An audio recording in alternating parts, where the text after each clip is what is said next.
Pozdrav ljudi! Dobrodošli u novi video.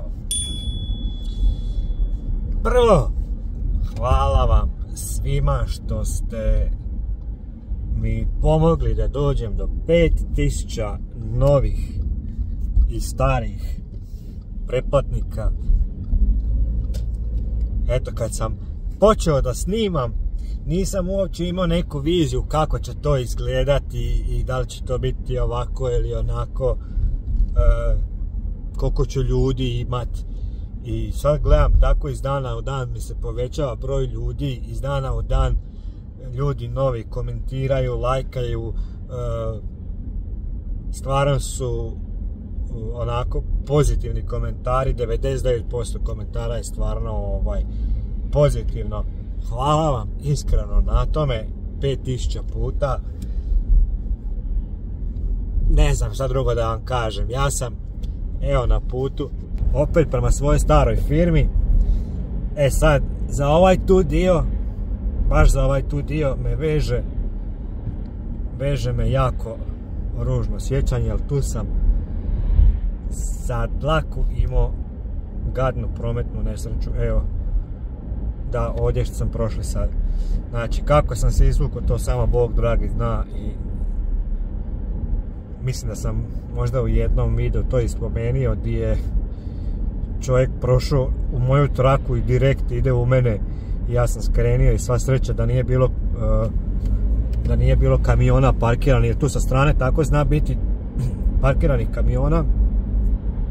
Da je bio parkiran koji kamion, ja mislim da bi se ja spucao baš onako gadno. Nije to bila velika brzina, ali ovdje je 50 ograničenje i tu zna biti kamera, tako da se ja uvijek držim ograničenja. Da, uglavnom, evo idem prema staroj firmi. Zašto? Zato što je curica nam je bolesna, Ameli nam je bolesna i mama je kod kuće s njom, ima upalu u oba dva uha. Nažalost, vikend nam je prošao jako loše. Šta, sjedili smo pored nje i tješili je, i grlili je, pomagali je da je ublažimo bol. Jednostavno plakala je, baš jako plakala, jako je bolilo. Inače, naša djeca što se tiče boli su valjda na mamu, jer baš mogu da podnesu, mama je strašno otporna na bol, baš mogu da podnesu bol i nisu tako što se tiče bolesti kmeckava i to, ali evo, curica nam je bila baš dosta loša. Danas je mama bila s njom kod doktora i nažalost ima upalu oba dva uha, na antibioticima je, a mama mora predat bolovanje, nema kada ode, pa rekao ajde otiću ti ja sad. I evo me, opet sam kod Amazona. Evo vidite, kaže 15 na sat morate voziti. Ovo je novo što su stavili. Ne znam, ko zna, možda stavili i Blitz, ko će ga znati. Ogromna firma, nema šta, stvarno je prevelika, ali nije čak ni loše raditi u toj firmi, nego je problem to što ste zatvoreni. To je najveći problem. Vidite vi koliko ovdje vam je. Sad ću vam samo pokazati. Mislim da ću uspjeti snimiti. Vjerovatno hoću sad kad budem skrenio. Uglavnom da vam pokažem kolika je kantina. Kantina vam prima, pa ja mislim da, ja vjerujem da može primiti 600-700 ljudi da sjedi u jedno vrijeme. Znači na pauzi da bude. Ogromna kantina sa kuhinjom, sa jeftinijim menijima. Sad ću vam pokazati, kantina je, evo ako vidite tu, ovako kako da vam to pokažem, ovo tu vam je sve kantina, znači ogromna je kantina. Ja ću samo da ubacim papir. Ovdje ćemo stati, palit sva 4. Baš mi je, evo ovdje sam se bio sliko prije 2 godine, kada sam dao otkaz, tu sam se bio sliko. Ne fali mi ući u ova firma, da vam budem iskren. tako. Ajmo dalje. Da vas stavi na mjesto. Opa. Idemo kući sad. Djeca su se okupala. Sad vam je trenutno 7:30, znači 19:30. Ja mogu sad to izaći. Tako da sam odnio sa ženi to bolovanje. Danas sam išao sa autobusom na posao.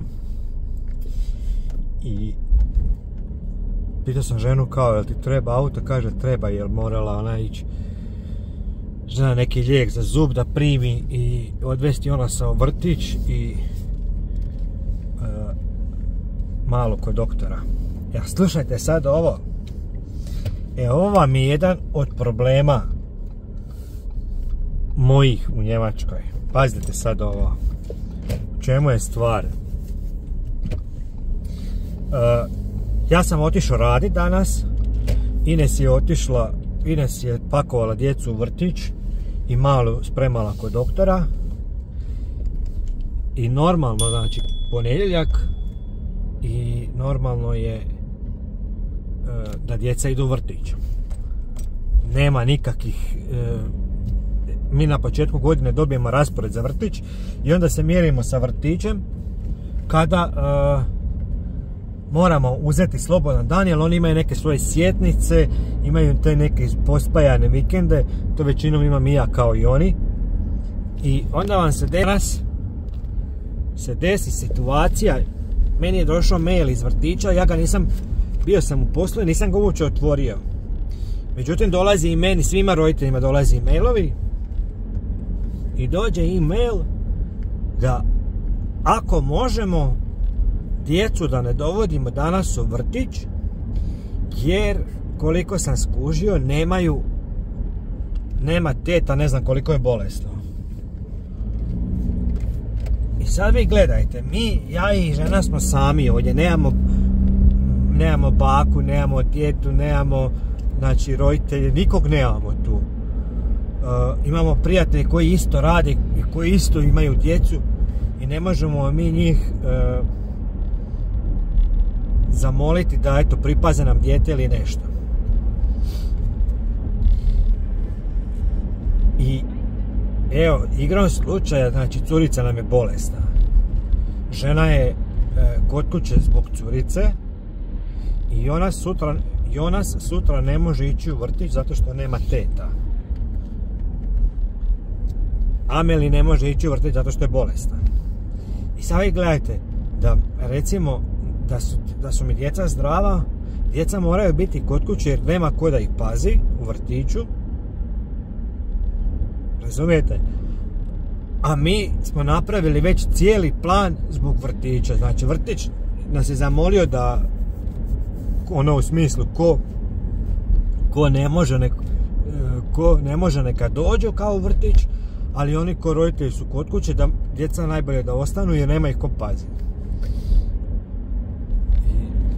Sad evo, sreća u nesreći je to što je Ameli bolesna i što je žena kod kuće i ona će sad ostati kod kuće. Znači, to je jedan veliki problem kad odate tako negdje živjeti i nemate nikog svog da vam uskoči i onda se morate tako snalaziti.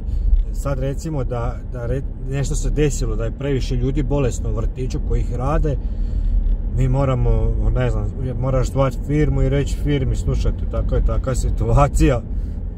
To je to, znači, mislim, 99 firmi će vam to bez problema, znači, riješiti, opravdati, nije to uopće sad, ne znam, jedan dan, ajde dva, nema veze, ali sad gledajte, tjedan dana, ako budu ti ljudi koji rade u vrtiću bolesni, pa gdje ćeš ti s djetetom tjedan dana, jer ima tu ima jako puno, recimo, ne jako puno, nego skoro svi roditelji koji vode svoju djecu u vrtić rade. I šta onda moraš uzeti tjedan dana slobodno, neplaćeno tipa, ili godišnji svoj, samo zbog toga što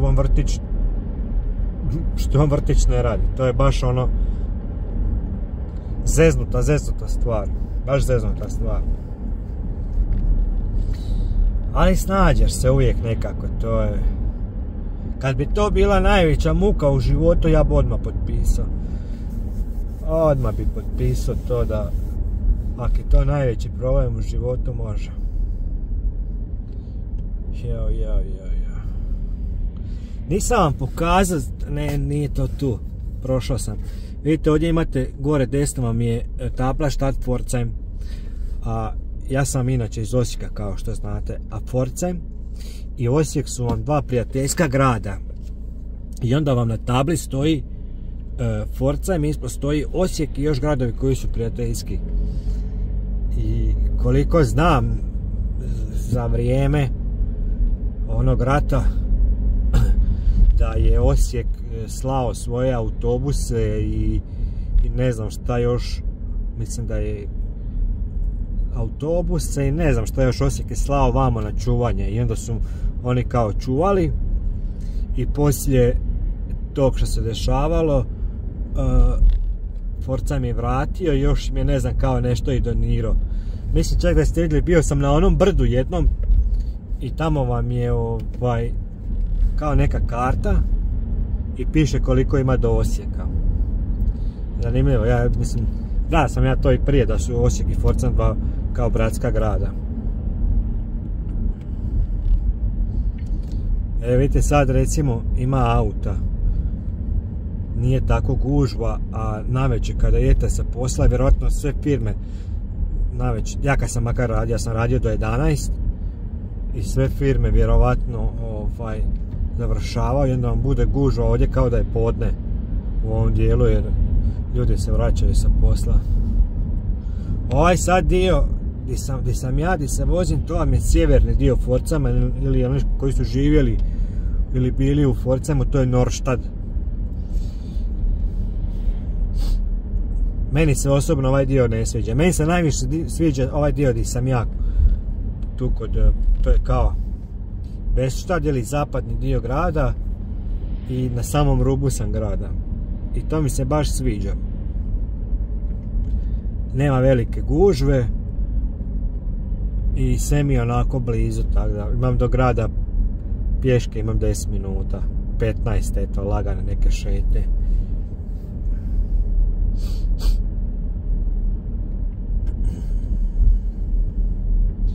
Samo što se i ovdje dosta kopa i gradi isto. Baš dosta rade. Da ljudi, jedan kratki video, neću vas više puno gnjaviti. Hvala vam što gledate moje videe i evo malo sam se ispričao s vama onako. Pokušao sam danas popodne poslije posla malo spavati, baš sam nešto bez veze, niti sam spavao, niti sam ležao i ustao sam se nakon možda sat vremena što sam bio u krevetu večero i rekao idem ovo ženi odnijeti i nisam popio kavu, nisam se s nikim ispričao i evo sad s vama malo ispričam, još odem kuć malo sa djecom, uspavam ih i onda ću vjerojatno i sebe uspavati. Veliki pozdrav svima, hvala što ste pogledali ovaj video, vidimo se u idućem.